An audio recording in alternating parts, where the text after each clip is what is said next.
Howdy, this is Splash of Gas with Dave Weichert, a NASCAR and racing podcast.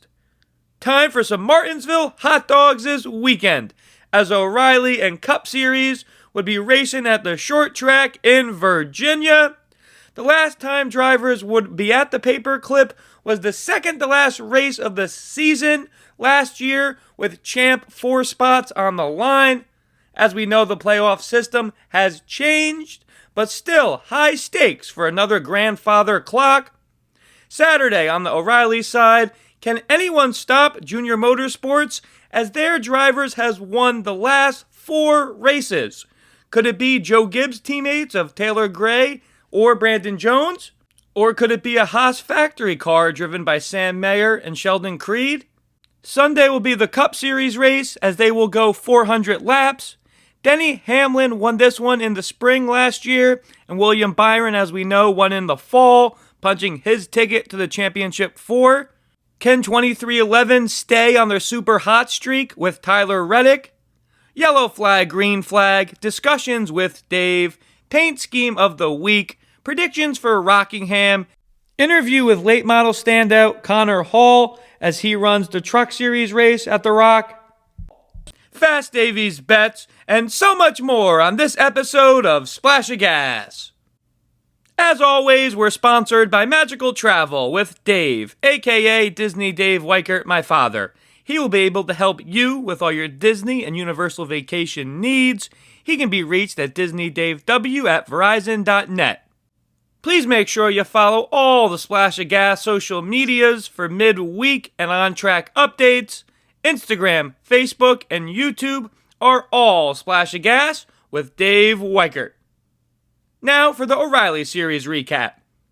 O'Reilly Series would be ready to go Saturday afternoon at the Paperclip.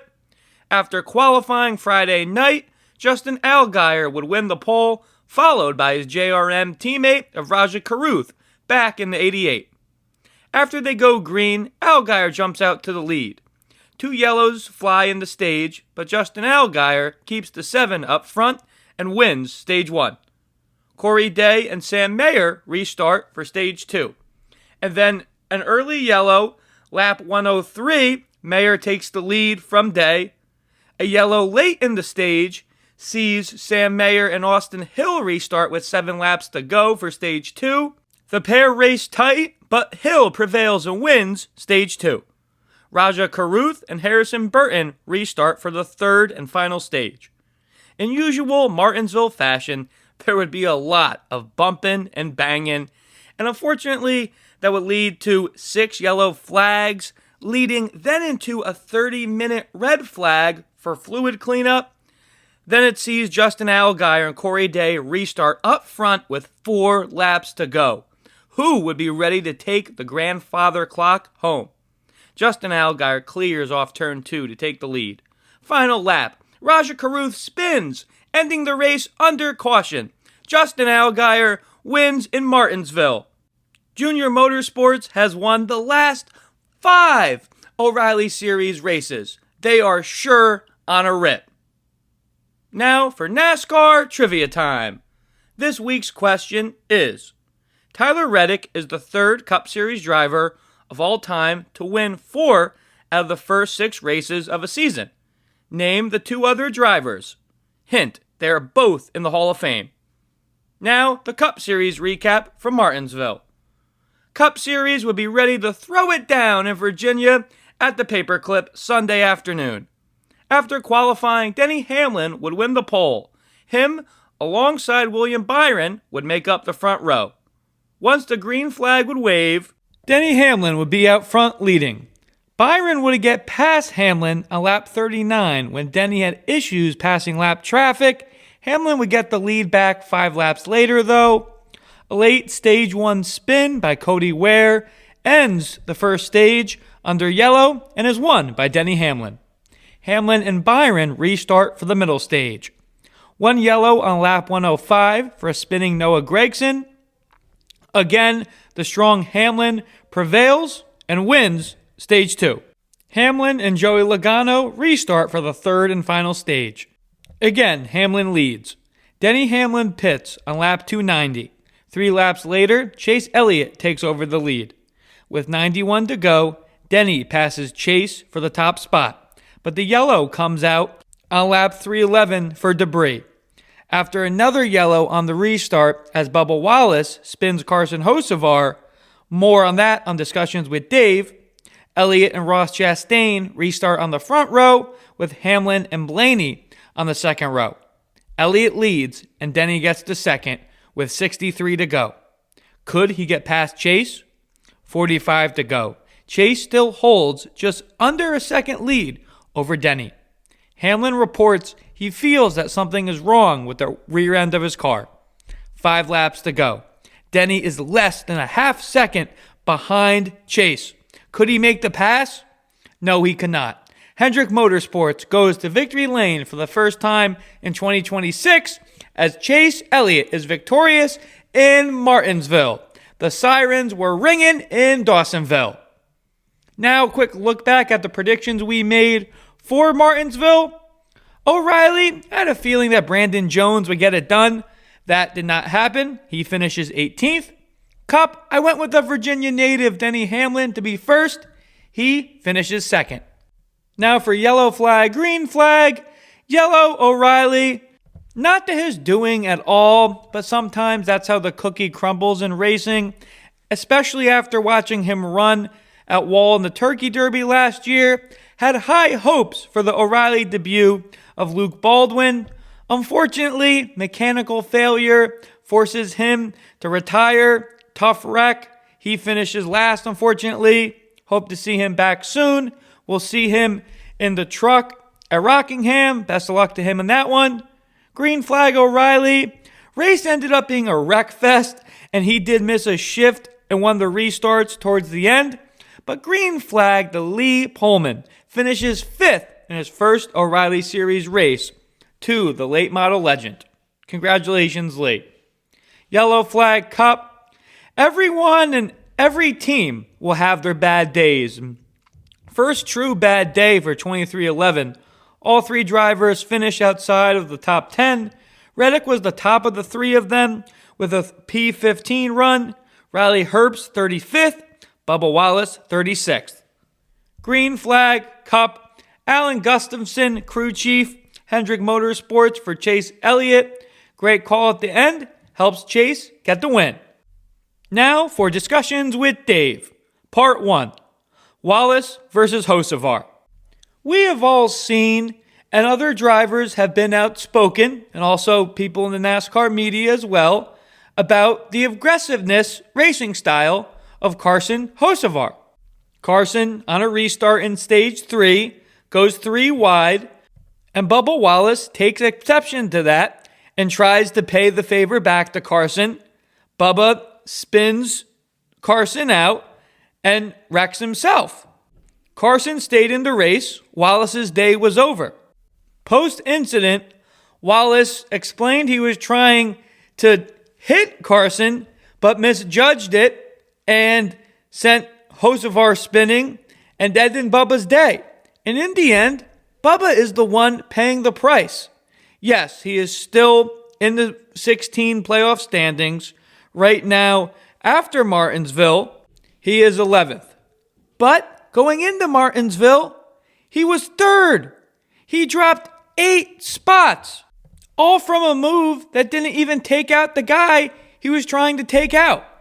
Denny Hamlin, who is a part owner of 2311, as we know, called the move on his podcast, the move by Hocevar, a dickhead move. In all honesty, compared to some of the other on-track antics and racing that Carson has done before, it really wasn't that bad. But in the end, Wallace didn't like it, and what happened. And Bubba now pays the price of dropping 8 points in the standings. And up until that point, this wasn't like a Suarez-Chastain feud that we've seen go on for a race or two at this point, and on off the track as well. This was something between Hocevar and Wallace, was not really a feud that we saw before. Is this Wallace, hearing the others, all the noise about Carson Hocevar, that some of the other drivers have been outspoken about. Wallace, maybe he thinks Carson was a little bit out of the box on that one and tried to help out the rest of the field by wrecking him. In the end, Wallace pays the price. Believe that move hurts him more than it helps him. Next topic, O'Reilly Wreckfest. O'Reilly Series racing, of course, can be 10 out of 10 nail-biting and exciting, as we saw with the Atlanta finish earlier this year. When I was at the Martinsville race last year and watching the Martinsville O'Reilly race this past weekend, it really specifically at Martinsville in this series has just turned into a wreck fest. In and out, yellow flags. Heck, there was a 30-minute red flag towards the end of the O'Reilly race. And people want to highlight the misshift by Lee Pullman, which caused a big stack up and a big wreck on one of the late restarts. That's what that series is about. And yes, Lee is a late model legend in his own right. It's his first time in an O'Reilly car. Missing a shift like that, that's what the series is about. Some drivers, specifically Austin Green, were outspoken about Lee missing that shift and weren't too happy about that. And Austin was having a good run up into that point, and racing's racing. Dale Jr. even said on his show, I understand where Austin is coming from. In the October race, with the playoffs on the line, especially how the format was last year, I understand the intensity and maybe pushing over the line multiple times. But last weekend, early in the season, I get the aggressiveness and guys are having a good day and want to get towards the front. Just some of the moves that were being made, maybe at not that time of the race, but hey, that's the whole point of this series, is to be a development feeder to the Cup Series. Look how many wrecks were in the Cup Series on Sunday. Still, in the end, it's high-quality racing. And heck, in 2 races, the O'Reilly drivers will be back on a short track in Bristol. How will that one go? Moving right along, Cup Series playoff standings, look out. With the Cup Series on Easter break, let's look at the standings. The top 4 drivers are the guys that hold all the wins this year. Tyler Reddick, 353 points, 4 wins, he's earned it, 80 points higher than Ryan Blaney in second. Then you got Denny Hamlin, 11 points behind Blaney, and then Chase Elliott just below Denny in 4th. Then you got William Byron, Ty Gibbs, Christopher Bell, Brad Keselowski, Kyle Larson, and Chris Buescher rounding out the top 10 in the standings. Then Bubba Wallace in 11th, Joey Logano 12th, Ryan Preece 13th, SVG 14th, Carson Hocevar 15th. Last but not least, currently in is Daniel Suarez. Looking at the top 16 going into Martinsville, like I said, Bubba Wallace was 3rd in the points. He loses 8 spots with that 36th place finish on Sunday in Martinsville. That was really the big blip on the radar from the standings. Joey Logano does go up 4 spots after Martinsville. Chris Buescher was the second biggest loser, losing 3 spots. Still holds on to that 10th place spot in the standings right now. To be honest with you, I even still think that 10th in the standings is still outperforming for Buescher. His teammate Brad Keselowski is 8th in the standings. Those RFK cars have been standing out. One of those guys is going to go to victory lane soon. 2 guys that are in the top 16 that, to be honest, I am surprised about. SVG, 14th in the standings. And Daniel Suarez, first year with Spire Motorsports after leaving Trackhouse. He loses 2 spots after Martinsville, but holds on to that 16th spot. Daniel has been really outperforming that freshman slump I thought he might have going to Spire. proven me wrong. Now let's look on the bubble right now, 17th and on. 17th, Michael McDowell, then Austin Dillon, Ross Chastain, AJ Allmendinger, Chase Briscoe 21st, then Zane Smith, Eric Jones, Kyle Busch, then Josh Berry in the 25th spot, John Hunter Nemechek, Austin Dillon, Todd Gilliland, Noah Gragson, 30th, Riley Herbst. One of the drivers that was having some bad luck to start the year, Josh Berry, post Martinsville, improves 7 spots. Not too crazy though, knowing how good he is on the short track. Solid day for him. 2 other drivers that I am surprised are this back in the standings so far. Austin Cindric, he had a victory at Talladega last year, was in the playoffs. Chase Briscoe, coming off a Championship 4 appearance last year, currently 21st in the standings. Between Cindric, Berry, and Briscoe, really expect improvements between the 3 of those guys. We will keep checking in on the Cup Series standings as the season progresses. This next topic we're going to talk about has been kind of one of the hot button topics going around the NASCAR podcast recently, and that is Justin Allgaier a Hall of Famer? On Dale Jr.'s podcast, one of his co-hosts did not believe that Allgaier is a Hall of Famer, and Dale Jr. was, and I totally see the bias, right? He is an owner of Justin, has been with a car owner of Justin for a long time. And Justin's a past championship. Of course, Junior is going to think Justin is deserving of a Hall of Fame spot. But let's really get into this. Let's look at drivers with past championships and lower series. Are they deserving of in the Hall of Fame? First guy we look at, Truck Series guy, Matt Crafton. 3-time Truck Series champ and just retired from full-time racing after last year's season. Never really gained traction in the Cup Series and kept on trucking and won the championship 3 times. Do I think Matt Crafton is a Hall of Famer? Yes, I do. We look at another Truck Series driver, Ben Rhodes. He is 2 Truck Series championships. Do I believe Ben Rhodes, currently as it sits with 2 championships, is a Hall of Famer? No, I don't. Let's look at some other drivers who have had championships in the lower series, but a big win on the Cup Series like a Daytona 500. Dale Jr., Hall of Famer. Ricky Stenhouse Jr., 2-time O'Reilly Series champ, Daytona 500 winner in 2023. Is Ricky Stenhouse Jr. a Hall of Famer? I believe so. And of course, there aren't any certain rules or specifics that you need to meet to be in the NASCAR Hall of Fame. It is sometimes, unfortunately, a little bit of a popularity contest with the voting. And if you look at, unfortunately, the age of Justin Allgaier, I mean, how many more races, years of racing, 10, 15, he's probably going to be retired at that point.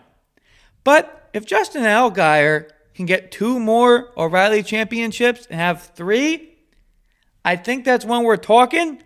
Or say, if Justin keeps trying at the Daytona 500 in that Junior Motorsports car, Traveler Whiskey, and they win the Daytona 500, and Allgaier just has that 1 O'Reilly championship, I think that does enough to get him in the Hall of Fame.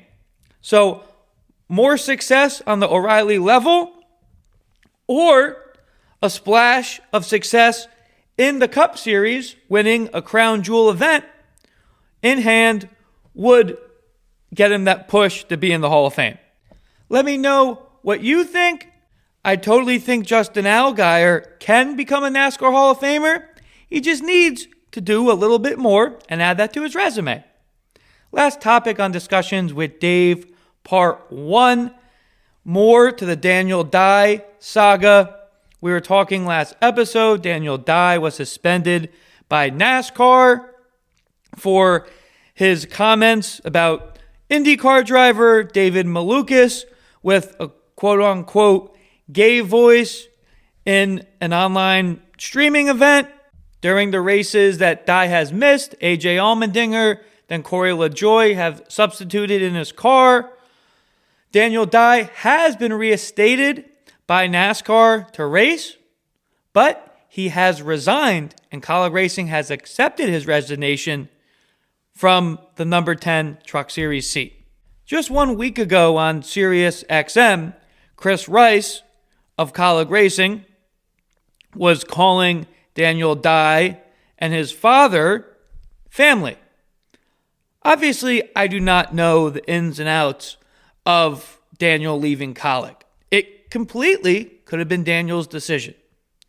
As you know, quick backstory, I'm a huge Josh Williams fan. And he was let go from Kaulig Racing in the middle of the season last year. And some of the things that Chris Rice said during this period did not sit well with me, who was a diehard Josh Williams fan. And with this incident, I was really trying to see through clear eyes and not put my fandom in that. And when Chris Rice came out and said, we stand behind Daniel, we believe in second chances, I'm thinking this guy will be back in 2 or 3 races, no problem. I was not expecting Dye to be out of that truck, and now it was announced by Kaulig Corey LaJoie will fill in for the rest of the season. And wasn't Corey LaJoie the same guy months ago saying, I'm not taking any interest of O'Reilly and Truck Series offers. I'm looking for Cup offers full time. That's it. Trucks can kick rocks practically. And now all of a sudden, Kaulig Racing, yes, this is their first year in the Truck Series with Ram coming back in. There's going to be a learning curve.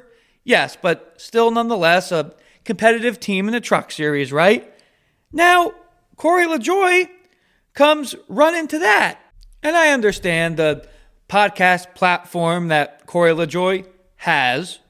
The passion that he has to be in the Cup Series is what you want. And sometimes beggars can't be choosers. And no offense to Daniel Dye, but for a development process and timeline of the Truck Series or of Ram and Kaulig taking that next step in the Truck Series, I think you're going to be on a faster road with LaJoie behind one of the wheels of your trucks compared to Daniel Dye. In the end, NASCAR, unfortunately sometimes decisions can be strictly business. Now for paint scheme of the week. Been talking about some of the paint schemes for Darlington Throwback Week, but let's look at one of the throwback weeks from years ago, 2015. Kyle Larson was running the 42 for Chip Ganassi Racing at the time, and that was the old number of another Kyle Petty. One of Petty's main sponsors was Mellow Yellow, and Chip Ganassi Racing and Kyle Larson in 2015 for Throwback Weekend hit it on the head with the throwback yellow mellow paint scheme, neon yellow letters, yellow mellow on the hood and on the side. Hit it out of the park. And pre-race, you see Kyle Larson wearing the wig, like the hairdo, looking like Kyle Petty from the back with the fire suit. What a good blast from the past. Now for NASCAR history time. Bristol, baby. July 30th, 1961, the first NASCAR Cup Series race at Bristol Motor Speedway, then known as Bristol International Speedway, produced a unique and historic finish. I always like to touch upon this first race from Bristol. Jack Smith was credited with the victory after leading the first 290 laps. But it was actually Johnny Allen behind the wheel when the car took the checkered flag. Smith handed out the final driving duties later in the race to Johnny Allen as a relief driver, a common practice at the time, securing the win in one of the more unusual results in NASCAR history.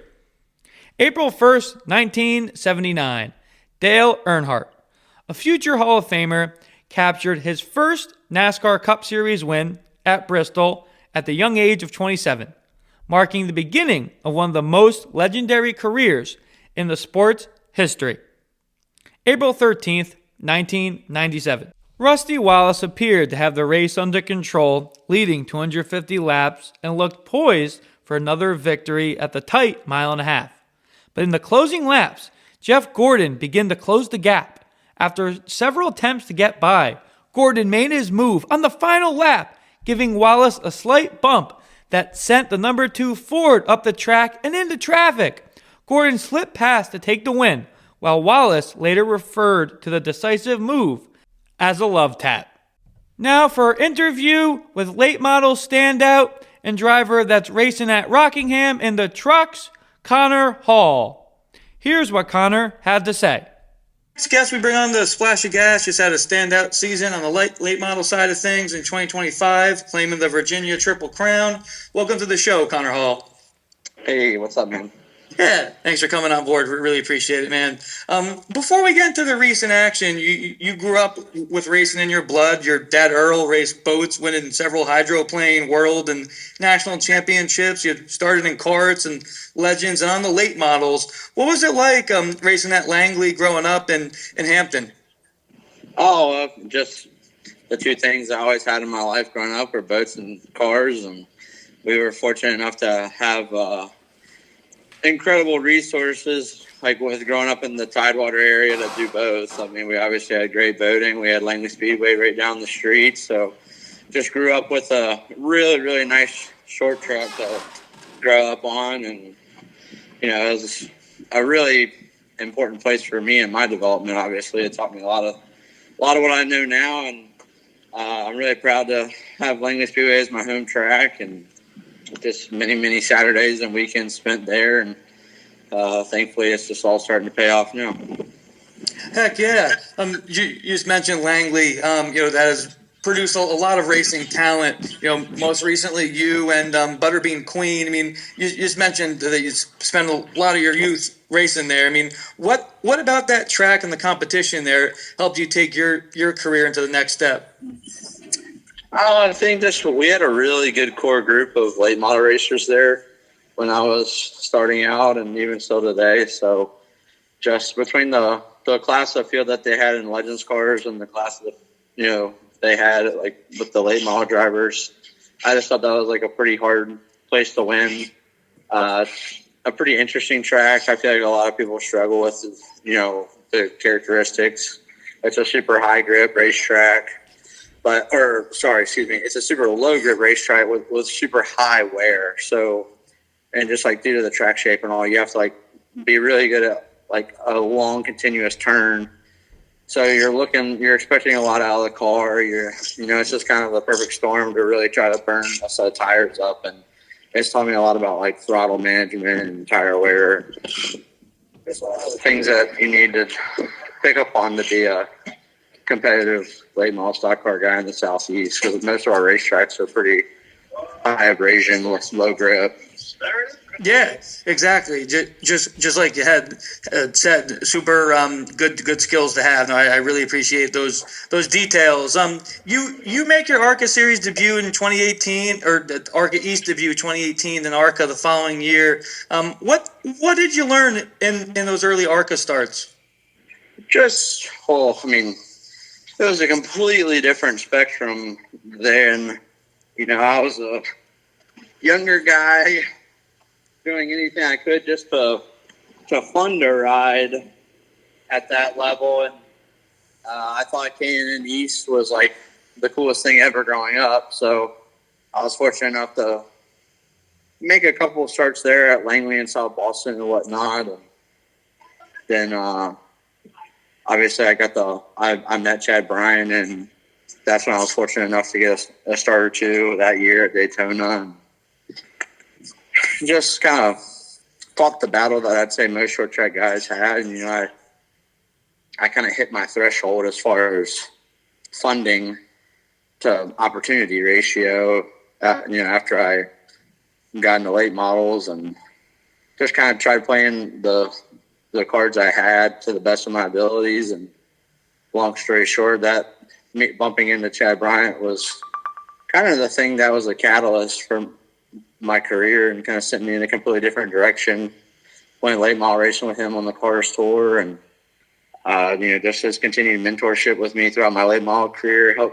He helped guide us to 2 national championships, and just a kind of a crazy story about how bumping into him at a Daytona ARCA test turned into a lifelong friendship and mentorship. And I credit, a lot of what I have accomplished to him, and what he's done for me. Awesome. Yeah.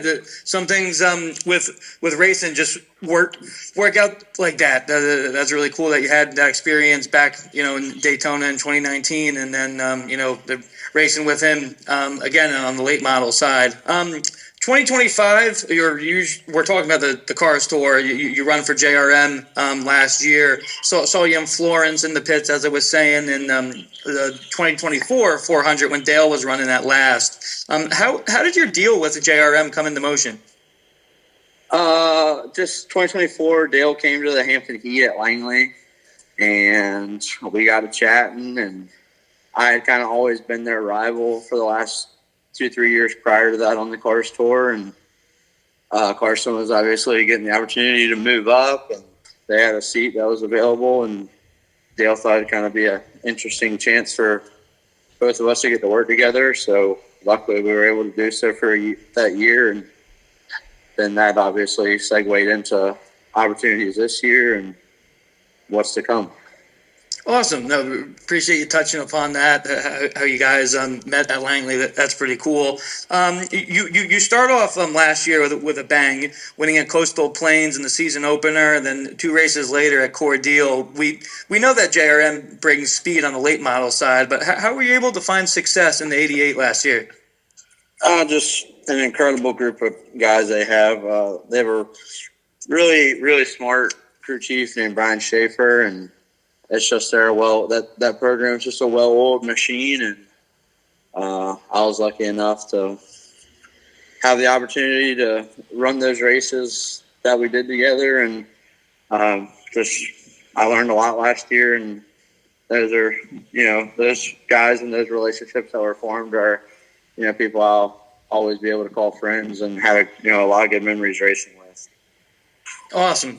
Heck yeah. Appreciate you touching on that. To close out the year, you finished P4 North Wilkesboro. You finished second in the championship points, Landon Lewis. A season to be proud about for sure, but looking back, was there anything that you needed or else to do to catch Landon in the standings last year?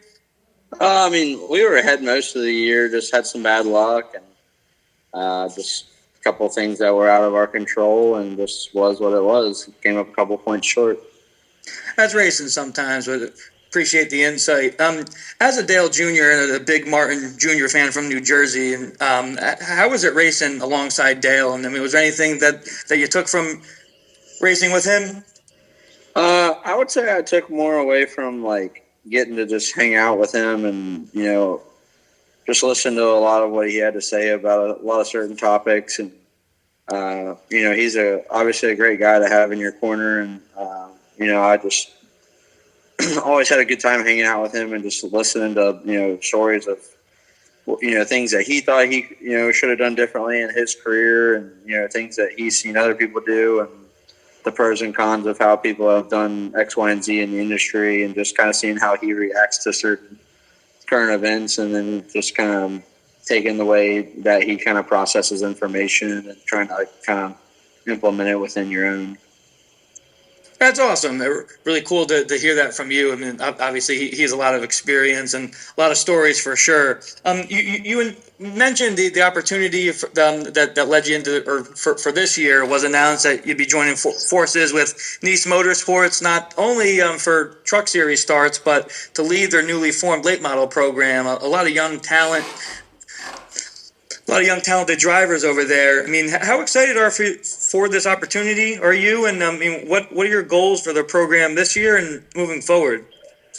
Our goals for the program this year, just obviously get up off the ground as effectively as possible. We're not gonna run a full schedule anywhere. We're just gonna try to pick some events that we think would be key building blocks to obviously laying a good foundation for the following year. And obviously a lot of it has to do with racing around my truck schedule and so forth. So there's a lot of balls in the air, and we haven't, don't exactly have it all figured out, but we do have an absolutely phenomenal race car that we just actually fired up for the first time yesterday, and looking to make our first race here shortly and try to get it on track and test and learn. And that's kind of all I can really hope for on the late model team side. But just as far as the truck stuff, just want to come out rocking with a good finish and segue that into more opportunities. Awesome. You just mentioned Rockingham. This will be your, I believe it's your first truck series start since 2024, Richmond. Tomorrow you're driving the Ford Chevy. I know that Rockingham has changed a lot with that repave like a year and a half ago. How do you expect the racing to be? It sure looked fast on TV last year. Yeah, it's going to be a big change. I think it races a lot closer to something of like an intermediate 1.5-mile track than necessarily a short track. I know it's a little smaller tracks, like track length wise, but super high banking, high grip, a lot of speed, a lot of aero racing. And someone like myself coming out of the short track world, there's not a ton of that. So just going to try to use all 200 miles to the best of my ability and try to learn and just see how far forward we can carry our number 4 comprehensive logistics Chevrolet tomorrow. There you go. As we've been talking, you're known in the late model world. Going from the late model to the trucks. Obviously with the trucks have the aero difference. Is there any similarities or differences that stand out to you from one to the other? The trucks are all really side force dependent. They don't make the same type of downforce that a car necessarily would. And, just trying to understand how to position myself, within the pack or, behind people, around people to try to maximize our aero advantages versus theirs. And just, always kind of figure out how to play the chess match and continue to move our truck forward. Gotcha. Yeah, that's racing sometimes. Last question. Didn't realize that Nice had this until early this year, but have you had any time to check out the dirt track behind the shop? Oh, yeah. The first day I ever came to Nice, actually, they gave me a go-kart to ride around with and play out back. So it's definitely something that when now the weather's warming up, we're getting ready to get back to doing. Everybody's cleaning the karts up and seeing who can push what gray areas the most, so that they can have the advantage and be the fastest guy out of our little shop group. So a lot of fun to be had, and it's just fun to kind of get off work and relax with the Nice family and just hang out and kind of have a little bit different aspect with everybody than working elbow to elbow from 7 to 4 Monday to Friday. So it's a really good time, and it's a really cool thing that we have out back. Awesome. Thank you for touching upon that. Really seems like a great environment over there in Nice. Thank you so much for the time, Connor. Really great, chatting on the late model side and the short track stuff. Best of luck this weekend, and hope to have you on before the season ends. Awesome. Well, thank you for having me. Yep. Thank you. Have a good one. Thanks, man. Greatly appreciated Connor's time. Someone on the late model side of things, been really looking out for the last couple of years. So awesome to chat with him. Now for discussions with Dave, part 2. Denny Hamlin retiring after 2027. That's what it's starting to look like. Denny Hamlin has talked about retiring after next season, the 2027 season. Hamlin said he will not want any sort of a farewell tour. Hamlin said, no, I'm good on that. Hamlin now has 3 kids after the birth of his son recently, and lost his father over the offseason, unfortunately, and he's a part owner of 2311 Racing. We've seen how dominant that team, specifically the 45 of Tyler Reddick, has been.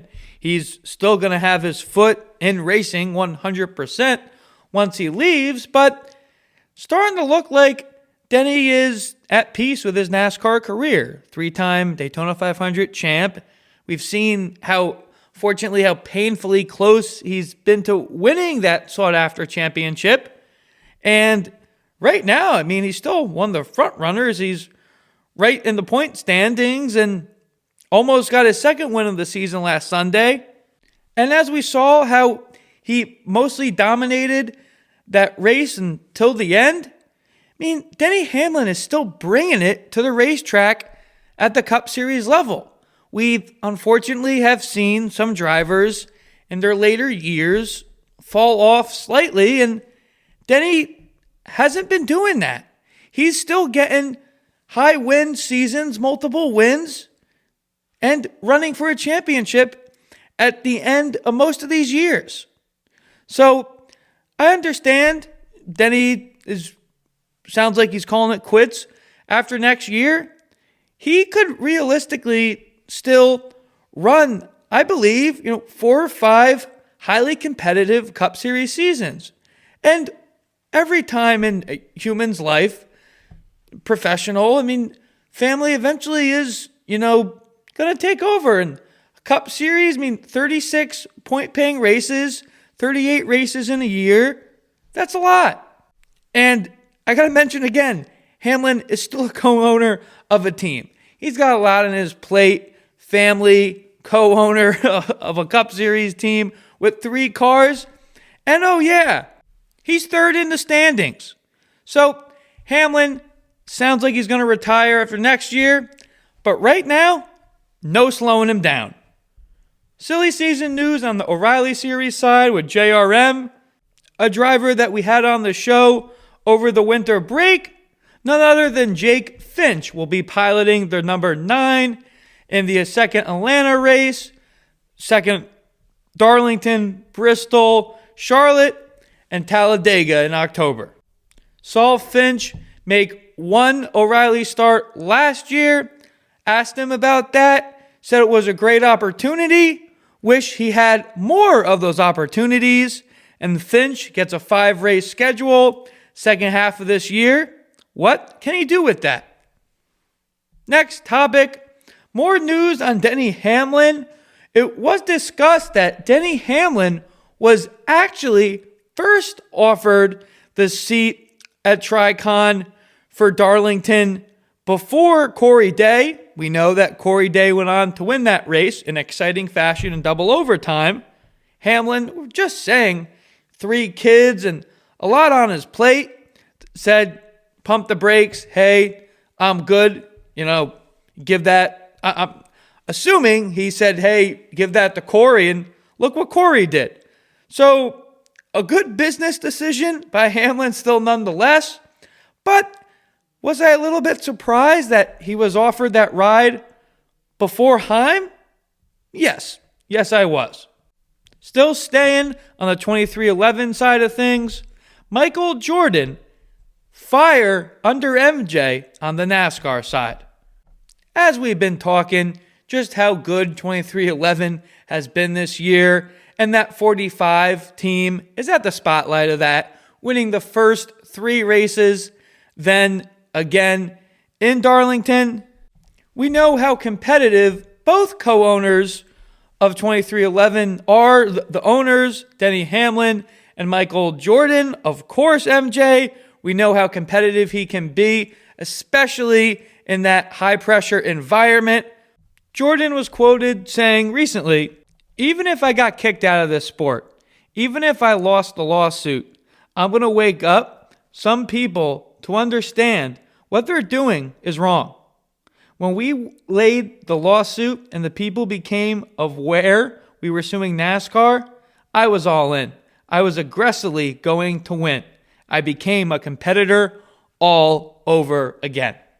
Tyler Reddick, even though down 2025 season with no wins, still prior to that has won multiple times at the NASCAR Cup Series level and very competitive driver week in, week out. It's just ironic how 2311 and Front Row Motorsports was also in this lawsuit too, and they sued NASCAR and they settle, which in all honesty, the way it ended, it's a win-win for everyone and specifically the sport.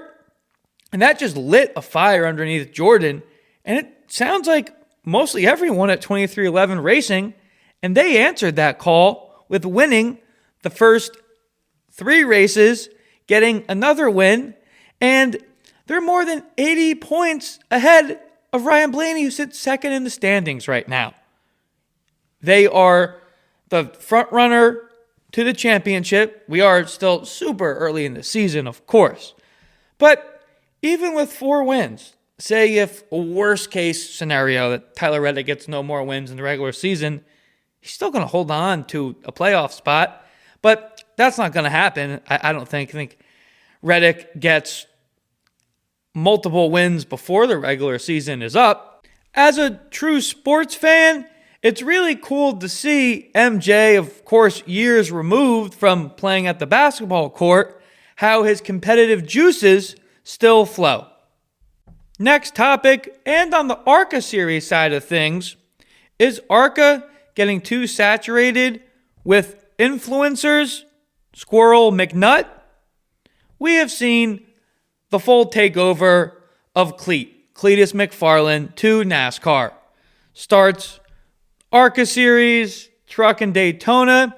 Now in Rockingham, he is set to make his O'Reilly Series debut. He will also be in the ARCA East race as well. We have also talked about the negative press that Cletus has been getting, specifically Tommy Baldwin Jr. and Freddie Kraft saying who approved McFarland for the Truck Series race and now the O'Reilly race. And I've been at Cletus's defense. I truly think the eyes that he brings to the sport with that big YouTube following, and Cletus is a gearhead through and through, and has also won several events on the drag racing side of things. And we know how close a relationship that Cletus had with Greg Biffle, the Biff, and Biff was really his mentor to racing. And their goal eventually, as we've seen on YouTube with Cletus, to run the Daytona 500, for Cletus to run it. Obviously, on camera, when Cletus and Biff are doing their thing, there's other people involved that you might not see. One of those guys is Squirrel McNutt, a.k.a. George Siciliano, Cletus McFarland's cameraman. I have watched Cletus's stuff, but am I a true diehard Cletus fan? No, by no means I'm not. I have been more recently been introduced to Squirrel McNutt. Now, Squirrel has been driving a late model, and he just made his ARCA East Series debut at Hickory Motor Speedway, where he finished 13th. I might totally be a hypocrite with saying this. I totally welcome Cletus, but with Squirrel McNutt and Cletus McFarland, the characters that these two guys play are really, they're true rednecks. Nothing wrong with that. But just with rushing into racing the way both kind of are, and of course, ARCA East Series is by all means totally 100% for development. It's not like they're bringing, a 35, 40 car county race. No, they're not. As by all means more of a racing and NASCAR fan than I do watch YouTube, is another YouTuber coming in the sport maybe a little bit too soon for me? Yes. But I get totally proved wrong when you look at the number for viewership for the ARCA Menards E-Series race last weekend in Hickory, which is not even on a main network. It's on Flow Sports. They had over 175,000 total viewers, over 3 million minutes of the race watched, and it's the biggest ARCA East audience in the last 10 years. Yes, you have Squirrel McNutt in the race, but you also have Destiny Spurlock making her ARCA East Series debut, the first African-American female to make a start in that series. You also have just great talent. Max Reeves, Tristan McKee, Isaac Kitzmiller, Carson Brown. Maybe Squirrel McNutt brings that crowd, plus a great story from Destiny Spurlock, and you also got those young guns making for a great race. Keep on the ARCA East. Really be interesting to see how that race bodes viewership-wise at Rockingham. I sure think it'll do well.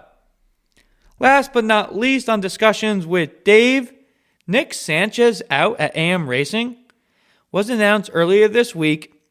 The 25 entry for AM Racing would be pulling out of Rockingham. What? Nick qualified third and led 52 laps last year at the Rock. I was just as surprised about this announcement as I was when he got replaced at Big Machine Racing at the end of last year with Patrick Staropoli. I understand, yes, it's Dr. Patrick Staropoli, brings in money and still a solid racer himself and has a long resume before making the jump full-time in the O'Reilly Series this year. But with AM pulling their entry out with Sanchez, what does it mean for Nick? Is he out at AM, or are they pulling out for whatever business decision? We don't know. Really, more hasn't come out on this, but if you look what Sanchez has done in the last 2 years, trucks, 2024, 2 wins, 11 top 5s, 14 top 10s. Last year in Xfinity, 1 win, 7 top 5s, 12 top 10s.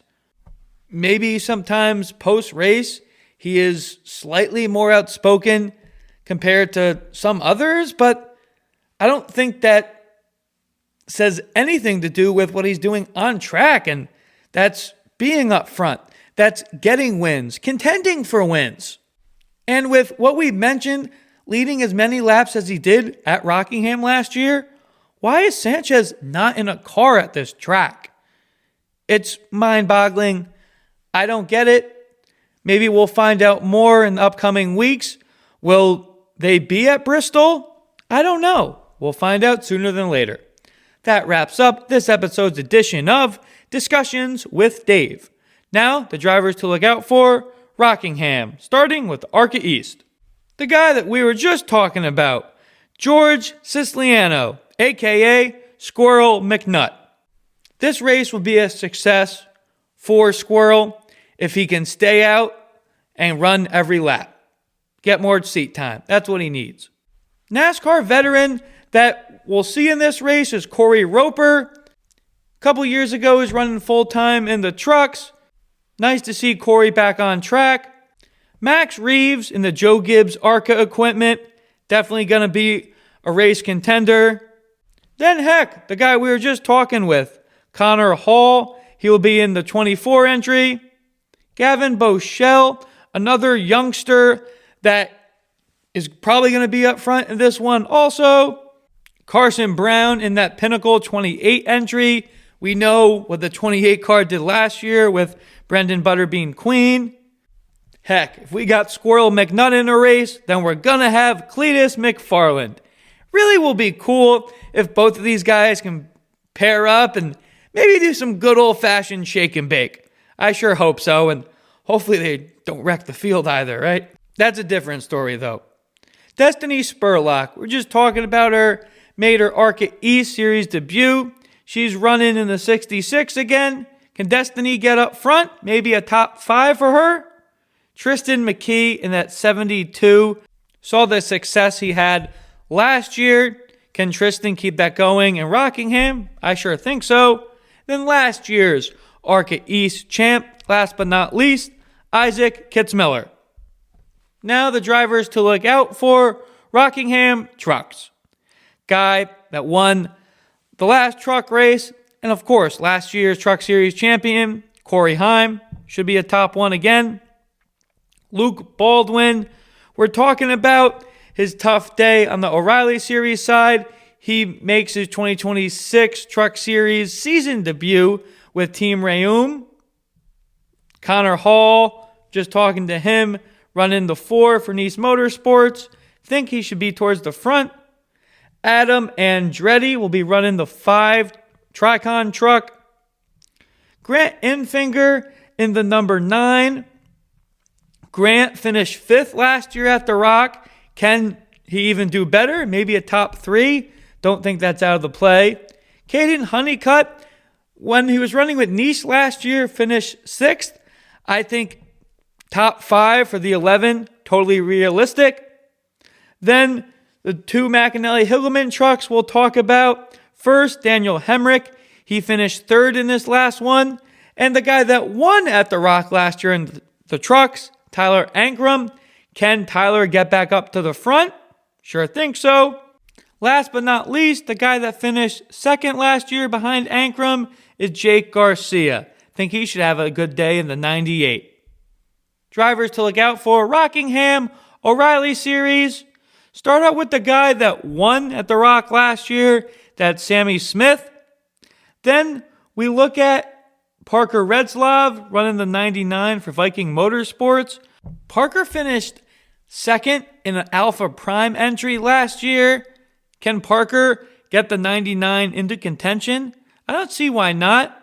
After his run last weekend in Martinsville and finishing 3rd, Harrison Burton is another guy to look out for. Also, Alpha Prime had a heck of a year last year in Rockingham, and I still think they will continue that. Yes, Retzlaff has moved on, but Brendan Poole is still there in the 44. Can he get another top 5? Think that's realistic?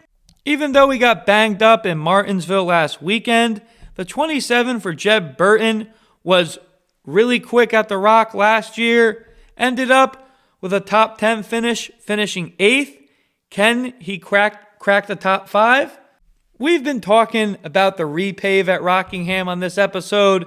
Definitely pretty quick, and what Connor Hall said, it really races like an intermediate track, even though being a little bit more on the smaller side.